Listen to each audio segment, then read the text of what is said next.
Warga di sejumlah daerah menjerit menghadapi kenaikan pajak bumi dan bangunan yang oleh pemerintah kabupaten dinaikkan sepihak tanpa melibatkan rakyat.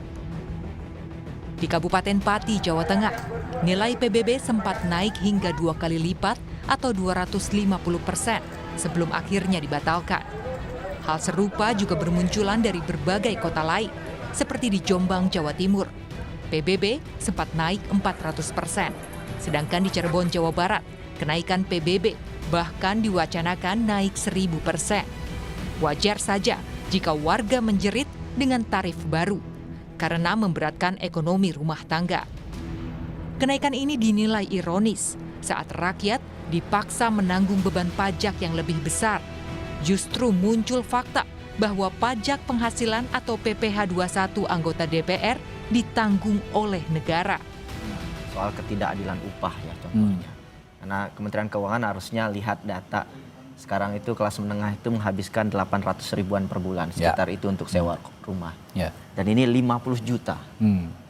Berapa kali lipat itu. Dan ini mencederai keadilan saya kira dalam kondisi ekonomi hari ini. Itu yang pertama. Yang kedua, kalau boleh usul solusi ke depan yang konstruktif ya. Yang pertama, nggak usah lagi aja tunjang-menunjang ini.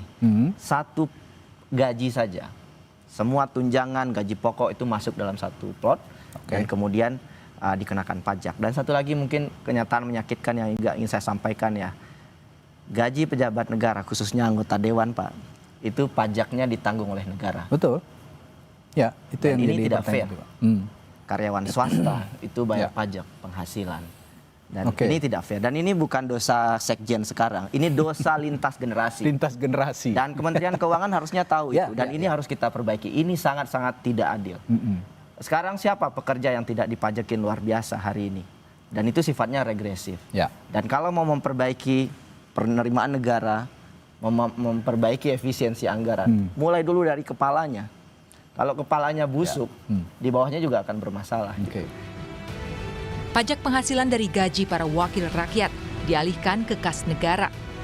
Polemik ini muncul di tengah sorotan masyarakat yang membahas soal tunjangan anggota DPR yang naik saat rakyat menjerit karena ekonomi terhimpit. Dalam daftar tunjangan yang diterima oleh anggota DPR, tersorot sejumlah tunjangan, diantaranya tunjangan rumah, tunjangan beras, hingga tunjangan PPh pasal 21. Wakil Ketua Komisi 3 DPR Ahmad Sahroni merespons soal tunjangan DPR yang belakangan menjadi sorotan publik. Sahroni bilang, tunjangan rumah 50 juta rupiah justru lebih efisien daripada anggota DPR mendapat fasilitas rumah dinas. Menanggapi kenaikan sejumlah tunjangan yang jadi sorotan, Sahroni bilang anggota DPR pun tetap memberikan perhatian kepada masyarakat. Karena biaya perawatan itu tak terhingga. Ya, banyak rusak AC lah, perlengkapan di dalamnya. Kenapa waktu itu banyak yang kasih masukan lebih baik dikasih tunjangan tunai, di mana tidak memberatkan negara agar posisinya tidak anggaran negaranya tidak terganggu. Jadi jangan dilihat karena nilai uangnya fantastis nih, enggak, itu biasa sebenarnya. Cuman kan ada orang yang nggak senang, gila DPR semau-maunya gitu, dapat duit seenak-enaknya ngelakuin hal, enggak. Kita orang adalah perwakilan yang dinamai adalah pejabat publik yang juga digaji oleh masyarakat, uangnya pasti kembali ke masyarakat. Senada dengan Sahroni, Indra Iskandar, Sekjen DPR juga menganggap tunjangan rumah sebesar 50 juta rupiah wajar. Biaya pemeliharaan rumah dinas per tahun jika ditotal bisa mencapai ratusan miliar.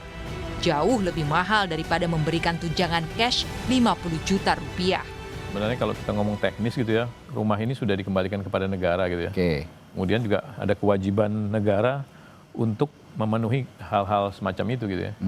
Dan sebenarnya lembaga-lembaga tinggi lain juga semua tunjangan itu ada. Cuma kalau di DPR kan ribut ya.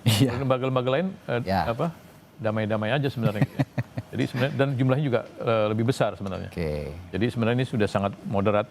Kalau jadi pertanyaan-pertanyaan yang teknis semacam itu memang ini kan kita secara jujur juga harus katakan bahwa kondisi objektif dalam pengelolaan keuangan tuh antara rumah dengan diberikan dalam bentuk uang memang akuntabilitasnya lebih aman dalam bentuk uang, karena pemeliharaan rumah itu besar dan itu berpotensi memang ada fraud dan lain sebagainya. Di satu sisi, kenaikan PBB di berbagai kota diperlukan untuk mendongkrak pendapatan asli daerah.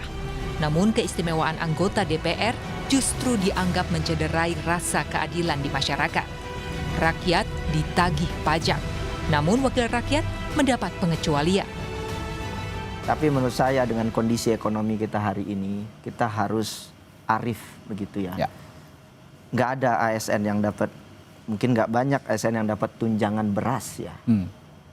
Tunjangan bensin. Apalagi beras sekarang harganya mahal gila-gilaan. Beras harganya mahal. Ini sangat melukai publik begitu. Jadi saya sepakat ada persoalan sistemik dari regulasi kita, itu harus dirubah. Gaji itu cukup satu aja, nggak usah ada tunjangan-tunjangan lagi terus kemudian nambah setiap tahun lewat Menteri Keuangan. Ada potensi abuse di situ gitu ya, konflik kepentingan. Dan saya kira pesan dari masyarakat kan sederhana.